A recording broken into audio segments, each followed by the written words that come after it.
দুই পাশে সবুজ চা বাগান, মনে হবে যেন প্রকৃতি নিজের গল্প বলছে। সাদা পাথরের নীল জলে রাতারগুলের রহস্যময় সৌন্দর্যে, জাফলং জিরো পয়েন্টের মেঘ ছোঁয়া বাতাসে, আর শেষ বিকেলে সেই মায়াবী ঝর্ণা। সিলেট শুধু একটা জায়গা না, এটা এক টুকরো শান্তি।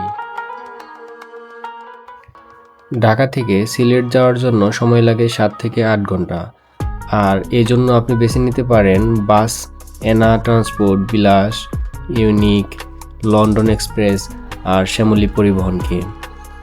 এই বাসগুলো নন এসি বাস ভাড়া হবে 700 থেকে 800 টাকা, আর এসি বাস ভাড়া হবে 1300 থেকে 1500 টাকা পর্যন্ত।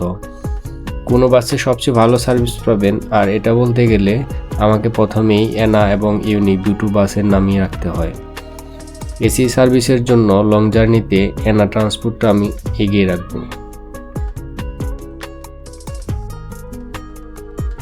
আল্লাহর নাম নিয়ে ঠিক রাত 11:55-তে আমরা এনা এসি বাসে রওনা দিলাম ঢাকা থেকে সিলেটের উদ্দেশ্যে।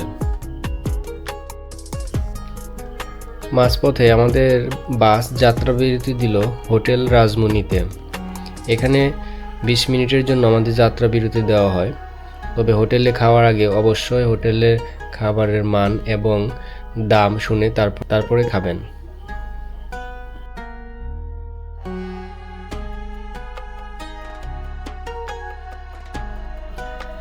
আমাদের বাস সকাল 6:40 এসে থামলো সিলেটের কদমতলী বাস স্ট্যান্ডে। এখান থেকে আমরা একটা সিএনজি নিয়ে চলে যাব পানসি রেস্টুরেন্টে, যা জল্লারপাড় রোডে অবস্থিত। পানসির পাশাপাশি এখানে 5 ভাইও আছে, যার যেটা পছন্দ সে সেটাই খেতে পারে, দুইটাই ভালো। এছাড়াও এখানে আরও কিছু রেস্টুরেন্ট আছে, যা আমি পরবর্তীতে আপনাদের দেখাবো।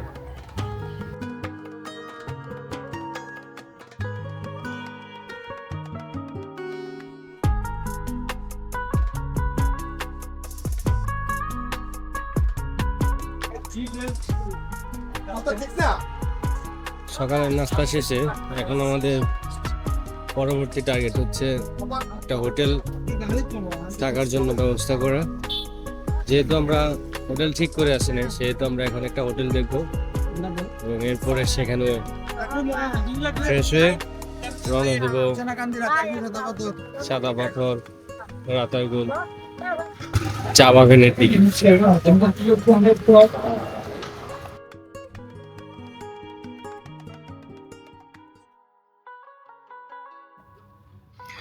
আমরা সকালে কয়েকটা হোটেল ঘোরার পরে হোটেল সেন্ট্রাল ইন এর মাঝে প্রবেশ করার পরে কয়েকটা রুম দেখলাম। এর মাঝখানে 2টা রুম আমাদের সবচেয়ে বেশি পছন্দ হলো। একটাতে ডাবল খাট এবং 2টাতেই ডাবল করে ঘুমানো যাবে, আর একটাতে সিঙ্গেল করে 4টা খাট দেওয়া আছে। তো আমরা সিঙ্গেল করে 4টা খাট দেওয়া যে রুমটা, এটাই নিয়ে নিলাম এবং আমাদের এখানে ভাড়া পড়লো 2500 টাকা।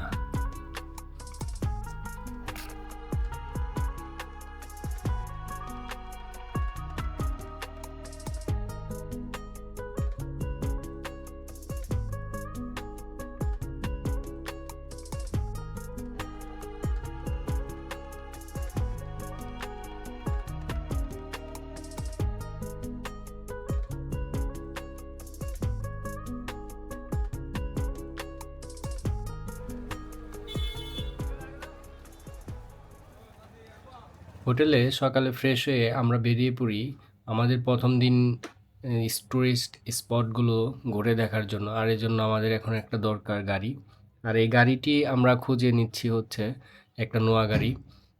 এটা আমরা নিচ্ছি দরগা আর সামনে থেকে। এখানে আমাদের নোয়া গাড়ির ভাড়া পড়লো 6500 টাকা, 2 দিন আমাদের ঘুরিয়ে দেখাবে। ভিডিও করবা আর কথা বলবা। গাড়ির দামাদামি শেষে এখন আমরা চলে যাচ্ছি সাদা পাথরের। আমাদের প্রথম গন্তব্যস্থল ছিল মালিনীছড়া চা বাগান, এবং এরপরে হচ্ছে সাদা পাথর, তারপর হচ্ছে রাতারগুল সোয়ান ফরেস্ট।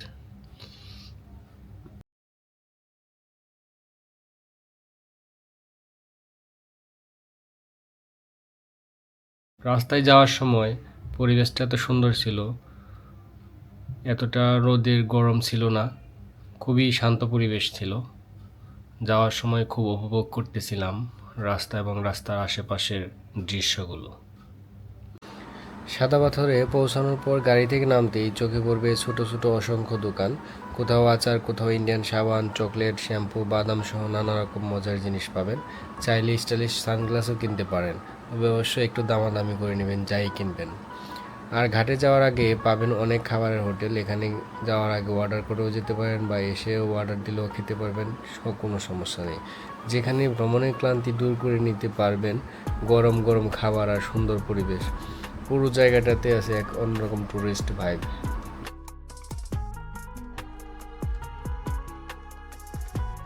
সাদা পাথরের ঘাটে যাওয়ার পরেই আপনাকে মিনিমাম 800 টাকা থেকে শুরু করে 1200 টাকা পর্যন্ত নৌকা ভাড়া করে নিতে হবে। সেখানে জনপ্রতি 100 টাকা করে ভাড়া পড়বে যদি আপনারা 8 জনের গ্রুপে যেয়ে থাকেন।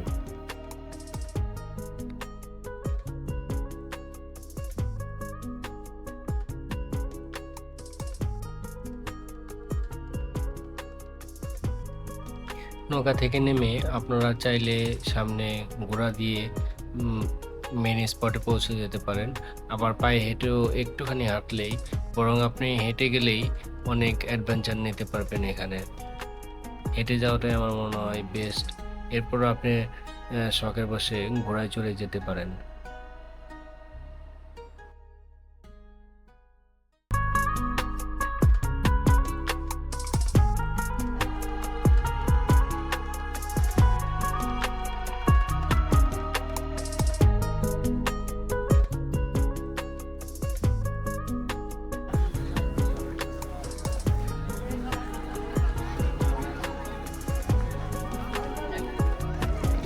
সাদা পাথরের পাথর ঠিক আগের মতো হয়ে গেছে, আবার আগে ঠিক যেভাবে পাথরগুলো ছিল এখন মনে হচ্ছে পাথর আরো বেশি হয়েছে। এবার সাদা পাথরে এসে আপনার পানির যে স্রোতটা ছিল, এটা ছিল আগে এই পাশে, এদিক দিয়ে চলে গেছিল। এবার এসে দেখলাম যে পানির স্রোতটা ঠিক এদিক দিয়ে এসে এদিক দিয়ে চলে যাচ্ছে, অর্থাৎ পানির স্রোত এখানে। গত রাতে বৃষ্টি হয়েছে, যার কারণে পানির স্রোতটা অনেক বেশি। আর সামনে এর চাইতে আরো অনেক বেশি পানির স্রোত থাকবে যখন আরো বেশি বৃষ্টি শুরু হবে। সাদা পাথরের স্পটে পৌঁছানোর পর আমরা আমাদের ড্রেস আর প্রয়োজনীয় জিনিসগুলো মাত্র 50 টাকায় একটা লকারে রেখে দিলাম। এরপর নেমে পড়লাম সেই স্বচ্ছ আর বরফ শীতল পানিতে। পাহাড় থেকে নেমে আসা ঠান্ডা পানির ছোঁয়ায় মুহূর্তেই যেন দূর হয়ে গেল সব ক্লান্তি। চারপাশে সাদা পাথর, নীলাভ পানি আর পাহাড়ের মায়াবী দৃশ্য, সব মিলিয়ে জায়গাটা সত্যি স্বপ্নের মতো সুন্দর।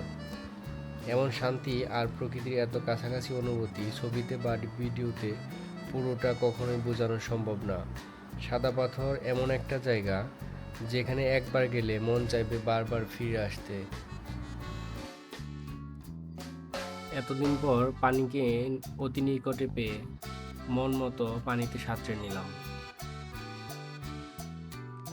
আপনারা চাইলে সাদা পাথরের গোসল শেষ করে ফিরে আসার সময় কেনাকাটা কিছু সেরে নিতে পারেন, তবে অবশ্যই দামাদামি করে। আপনার যদি মনে হয় যে এখানে আপনার দাম কম আছে তাহলে কিনবেন। আপনি যখন নৌকাতে আসবেন এ পাশে, তখনই যে নৌকার মাঝি থাকবে তার নাম্বার নিয়ে রাখবেন, কেননা ফেরার 10 থেকে 12 মিনিট আগে তাকে ফোন দেবেন, সে এসে আপনাকে আবার নিয়ে যাবে। কারণ মাঝিগুলো এপার এবং ওপার সবসময় রানিং অবস্থায় থাকে। নৌকা থেকে নেমে আমরা সরাসরি চলে যাই দুপুরে খাবার খাওয়ার জন্য এখানে অবস্থিত হোটেলগুলোতে। সেখানে আমরা দামাদামি করে একটা হোটেলে খাবারের দাম ফিক্স করে নিই 150 টাকা প্লেট। এটা হচ্ছে একটা প্যাকেজের মধ্যে। তো আপনারাও আমি বলবো সবসময় দামাদামি করে তারপরে হোটেলগুলোতে বসবেন। আপনারা প্যাকেজটা নিতে পারেন, প্যাকেজটা আমার মনে হয় ভালো হবে। সাদা পাথর থেকে ঘুরে আসার সময় আপনি চাইলে এখানে আইটি পার্কে একটু উঁকি মেরে আসতে পারেন। এবারের গন্তব্য হচ্ছে রাতারগুল বা সোয়ান ফরেস্ট।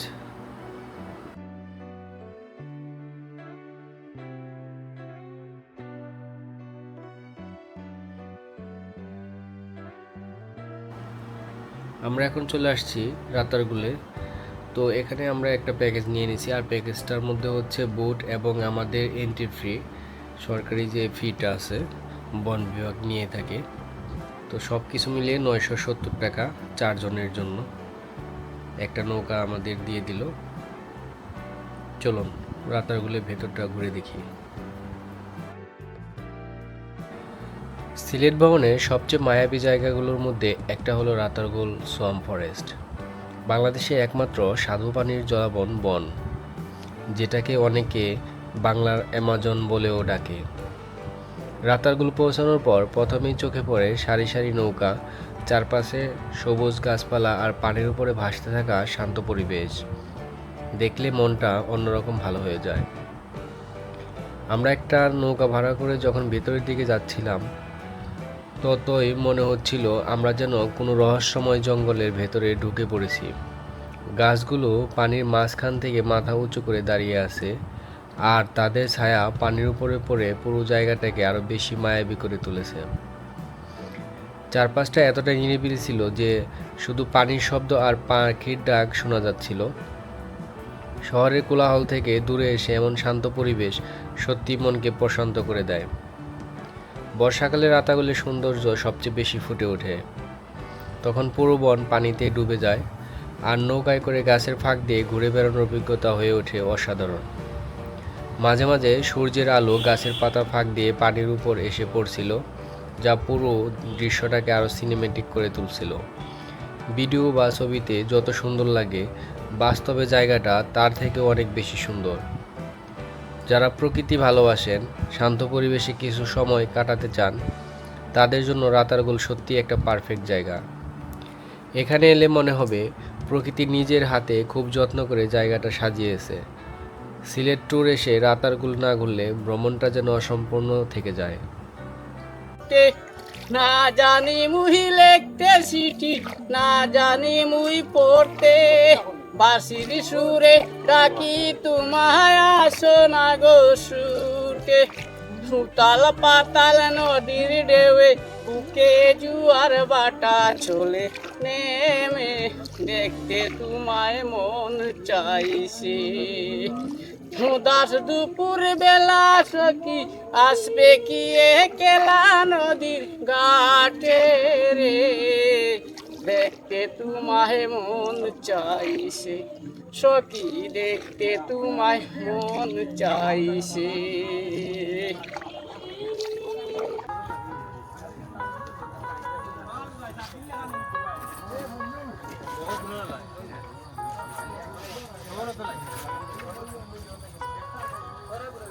যেহেতু পানি এখন কম, তাই আমাদেরকে একটু ভেতরে নামিয়ে দিছে।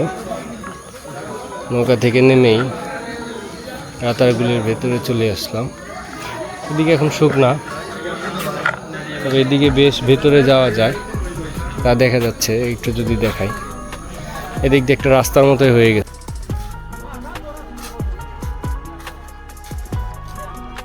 বর্ষাকালে এদিক দিয়ে পানি থই থই করে, আর এই সময়টাতে সবাই ধান চাষ করতেছে, কেউ গরু রাখতেছে, কেউ মহিষের পাল নিয়ে আসছে। আর এটা হচ্ছে ওয়াশরুম প্লাস গাড়ি পার্কিং করার জন্য একটা জায়গা। এটা দেখেন, এটাও খুব সুন্দর করছে। এখানে ওয়াশরুমের ব্যবস্থা আছে।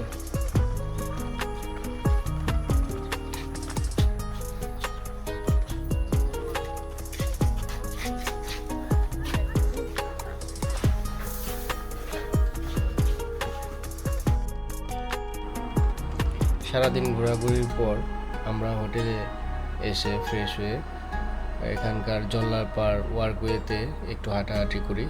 এরপরে আমরা রাতের ডিনার শেষ করব। রাতের খাবারের জন্য আমরা উন্দাল রেস্টুরেন্টটা বেছে নিয়েছিলাম। এখানে খাবারের মানটা আমাদের কাছে বেশ ভালো লেগেছে। আমি এখানে খাবারের মেনুগুলো প্রাইস দিয়ে দিচ্ছি, প্যাকেজগুলো আছে, সেগুলো পজ করে দেখতে পারেন।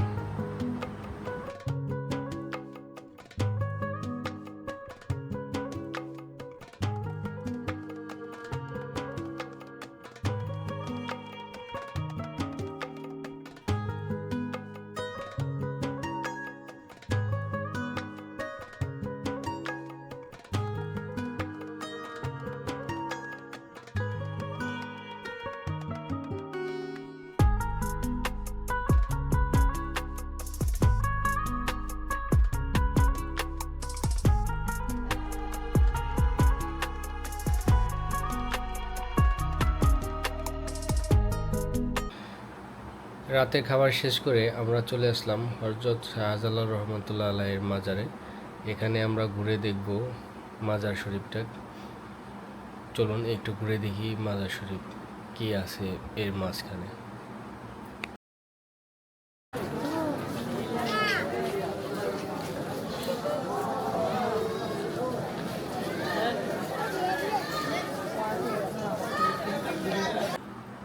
পানসি রেস্টুরেন্টের পাশেই হাসান রাজার স্মৃতি সমৃদ্ধ মিউজিয়াম অফ রাজাস পেয়ে যাবেন। এখানেও আপনি একটু ঘুরে যেতে পারেন। পরের দিন সকালে আমরা সকালের নাস্তা সেরে নিই পানসিতে। সকালের নাস্তা সেরে আমরা রওনা দেব জাফলংয়ের উদ্দেশ্যে। আর জাফলং যাওয়ার আগে আমরা দেখতে পারবো আগুন পাহাড়, লালাখাল, শ্রীপুর চা বাগান। আর জাফলংয়ের 0 পয়েন্টের পরে দেখব মায়াবী ঝর্ণা। এছাড়া যদি সময় পাই তাহলে খাসিয়াপল্লী গিয়েও ঘুরে আসবো।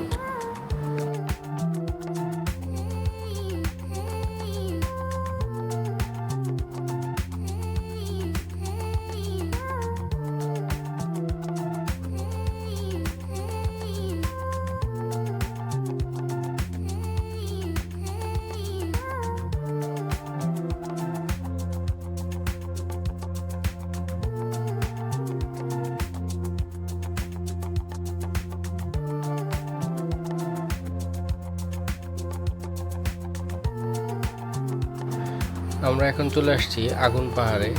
আর এখানে আমাদের এখানকার স্থানীয় একটা ছেলে আমাদের দেখাবে এখানে কিভাবে আগুন ধরতেছে আর সবসময় কিভাবে আগুন জ্বলে এবং ভিতরে যে একটা আগুন জ্বলার শব্দ তা দেখতে পাবো এবং এখানে আগুন ধরতে ধরতে মাটিগুলোর কি অবস্থা তাও দেখাবো। চলুন দেখা যাক।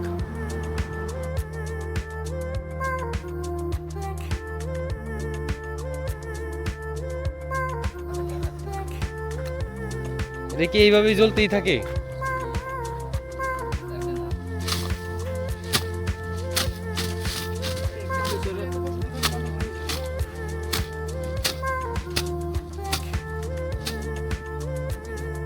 এই গ্যাস ব্যবহার করে না কেউ? বালুগুলো এত উত্তপ্ত এখানে গ্যাসের সবসময় আগুন জ্বলার কারণে জাস্ট বালুর উপরে বালু ছিটিয়ে দেওয়ার কারণে আগুন জ্বলে যাচ্ছে।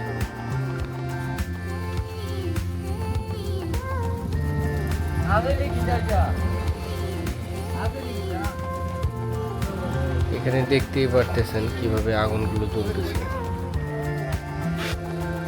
এটা হচ্ছে আগুন পাহাড়ের উপর থেকে চারপাশের দৃশ্য 360 ডিগ্রি অ্যাঙ্গেলে যদি দেখেন।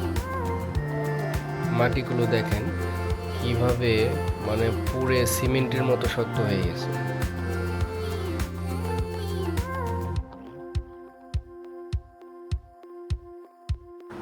আমরা লালাখালে না গিয়ে এখন চলে আসছি শ্রীপুর চা বাগানে, কেননা এখন লালাখালের ওখানে পানি নেই।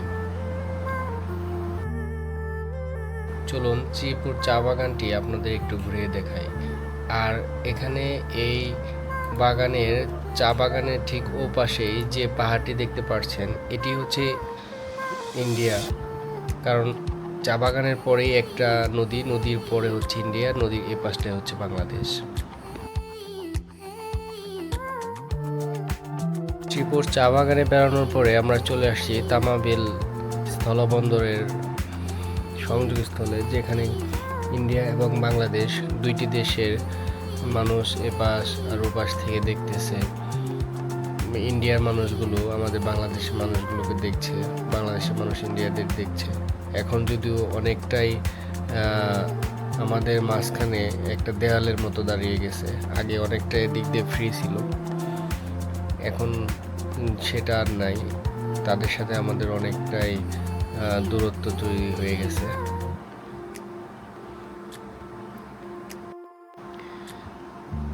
এখন আমরা চলে আসছি জাফলং 0 পয়েন্টে।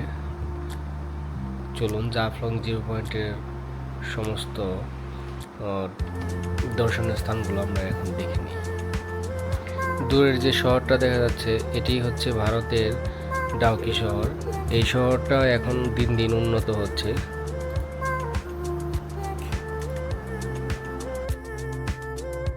এই সিঁড়ি বেয়ে বেয়ে এখন আমরা চলে যাব জাফলং 0 পয়েন্টের কাছে।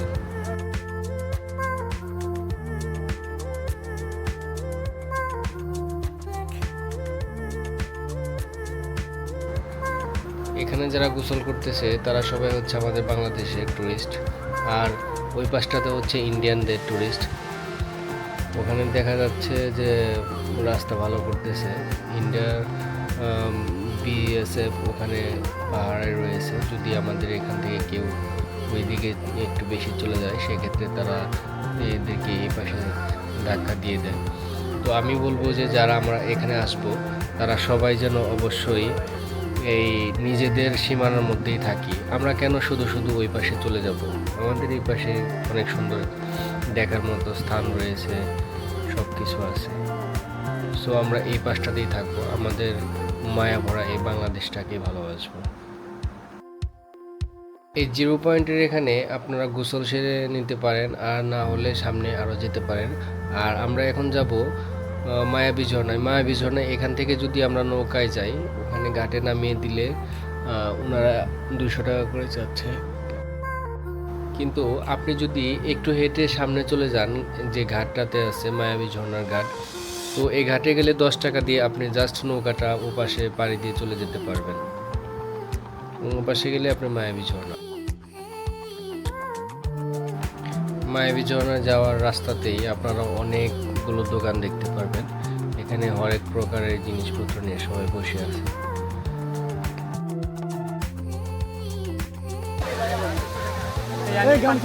এই হচ্ছে বর্তমানে মায়াবী ঝর্ণার অবস্থা। বৃষ্টি না হওয়া পর্যন্ত এরকমই থাকবে। আজকে মায়াবী ঝর্ণায় এসে যেহেতু কম বৃষ্টি পাই নাই প্রথমেই, এই জন্য পানির স্রোতটা খুবই কম ছিল। তারপরও যা ছিল শরীর ভেজানোর মতো যথেষ্ট ছিল, এ কারণে একটু গিয়ে জাস্ট শরীরটা ভিজিয়ে নিলাম। তবে সামনে বৃষ্টি হলে অবশ্যই এই ঝর্ণাটা তার আসল সৌন্দর্য ফিরে পাবে। আর পাশে আপনারা যদি খাসিয়াপল্লী যেতে চান তাহলে মায়াবী ঝর্ণার এখান থেকে আপনারা ডান পাশে আসলেই দেখতে পারবেন অনেক প্রকারের হ্যালো বাইক, সিএনজি দাঁড়ানো আছে এখানে। সেগুলোতে আপনারা রিজার্ভ করে খাসিয়াপল্লী চলে যেতে পারবেন। কত কষ্ট আছে ভাই। হঠাৎ করে ঝড় উঠে যাওয়ার কারণে আমরা আর খাসিয়াপল্লী বা কোনো জায়গায় চলে না যাই, আমরা সরাসরি চলে আসি উপরে এসে আমরা দুপুরের খাবারটা খেয়ে নিই। আমরা দুপুরের খাবারটা যেহেতু বিকেল করে খেয়ে ফেলি, ঘুরতে ঘুরতে সময়টা কোন দিক দিয়ে চলে গেছে টেরই পাইনি। এরপর আমরা এখানে খাওয়া দাওয়া শেষ করে চলে যাব হুমায়ুন চত্বর। হুমায়ুন চত্বরে ওখান থেকে আমাদের আগেই টিকিট কাটা আছে শ্যামলী পরিবহনে। যাওয়ার সময় আমরা ওটাই চলে যাব। তো আজকে এখানে আপনারা যদি কোনো তথ্য গ্যাপ থাকে বা কোনো কিছু জানার থাকে তাহলে অবশ্যই আপনারা আমাকে কমেন্টে করবেন, আমি আপনাদেরকে কমেন্টের উত্তর দিয়ে দিব।